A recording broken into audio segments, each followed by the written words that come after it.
Welcome to the Whispers of the Past. Today we will delve deeper on Apartheid, origins and how it ended.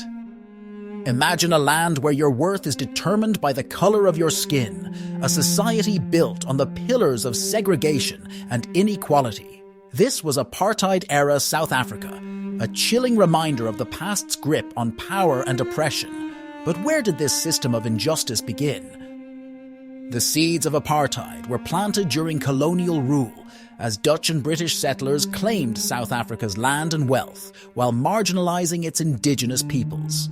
Over centuries, these racial injustices became deeply embedded, creating a rigid social hierarchy that would culminate in one of the most infamous systems of oppression in modern history. Apartheid, officially institutionalized in 1948, was the manifesto of the National Party. It codified racial discrimination into law, stripping millions of black South Africans of their rights. Every aspect of life, education, housing, employment, even marriage, was governed by unabashed racial segregation that fostered inequality and dehumanization. Under apartheid, South Africa was divided by more than just lines on a map. Black South Africans were forcibly removed from their homes and relegated to homelands, impoverished areas far from economic opportunity. Families lost not just their homes, but their connection to community and self-determination. Daily life was suffocating. Laws like the pass laws required black individuals to carry identification to enter white areas, criminalizing their mere presence in certain parts of the country. Schools were deliberately underfunded for non-white children, ensuring generations of limited opportunity. It was a society designed to perpetuate disparity. The psychological toll of apartheid was as devastating as its physical manifestations. Racism was normalized, woven into the everyday fabric of South African life, leaving millions to suffer under policies that negated their humanity. These injustices would, however, lead to the seeds of defiance and eventual revolution. When oppression becomes unbearable, resistance becomes inevitable. In South Africa, resistance to apartheid took many forms, both peaceful and militant. Leaders like Nelson Mandela, Albertina Sisulu, and Steve Biko emerged, rallying the oppressed around calls for equality, freedom, and dignity. Movements like the African National Congress, ANC, and the Pan-Africanist Congress challenged apartheid on every front. From protests and strikes to acts of civil disobedience, these groups risked life and liberty to fight for justice. However, the government responded brutally, imprisoning leaders and massacring protesters, as in the infamous Sharpeville massacre of 1960. Despite the regime's attempts to crush dissent, resistance persisted. From clandestine underground movements to global solidarity campaigns, the struggle for freedom became a symbol of hope and justice. The spirit of resistance grew stronger with each act of oppression, eventually reaching a point that even the apartheid government could no longer ignore. South Africa's struggle was not fought in isolation. Around the globe, outrage over apartheid fueled an international movement that held the regime accountable. Economic sanctions, cultural boycotts, and divestment campaigns isolated South Africa on the world stage. Countries ceased trade, artists refused to perform, and multinational companies withdrew investments.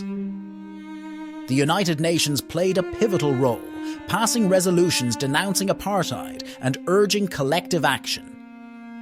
The world's persistent condemnation put immense pressure on the apartheid regime, ultimately weakening its grip. This international solidarity reminded South Africans that their cause was one of universal human rights. Diplomatic pressure, coupled with internal resistance, placed the apartheid government in an untenable position, forcing reforms that would mark the beginning of the end. The 1980s saw apartheid crumbling under the weight of growing dissent and global scrutiny. Economic sanctions crippled South Africa's economy, while protests intensified across the nation. The regime, cornered and outmatched, began to entertain the idea of reform. In 1990, Nelson Mandela was released after 27 years of imprisonment, a monumental moment symbolizing the dawn of a new era. This began a series of negotiations between the ANC and the apartheid government to dismantle the oppressive system peacefully. In 1994, apartheid officially ended with South Africa's first democratic elections. Nelson Mandela became the nation's first black president, ushering in a new chapter of reconciliation and hope. Yet the transition to freedom was just the first step in a long and arduous journey. South Africa's transition from oppression to democracy was historic, but did the end of apartheid truly heal the nation? While political equality was achieved, economic and social disparities remain. For many, the scars of apartheid's injustices are yet to fade. The promise of the Rainbow Nation, a unified, healed South Africa, remains elusive. Unemployment, poverty, and inequality disproportionately affect the same communities targeted under apartheid, revealing that freedom alone does not erase decades of systemic injustice. The question of reparative justice remains central to South Africa's continued recovery. Yet there is resilience. Truth and Reconciliation Commissions sought to address the horrors of the past, offering South Africans a chance to speak their truths. Acknowledgement of injustice is just the beginning, and the nation continues to grapple with how to balance accountability and progress. Apartheid's history offers a sobering lesson. The cost of silence in the face of injustice is enduring oppression. This legacy challenges us to examine the systemic inequities that persist and commit to creating a fairer, just world. If this history moved you, embrace the responsibility to educate others. Share this story, amplify the voices of those who still endure inequality, and study the systems that perpetuate injustice.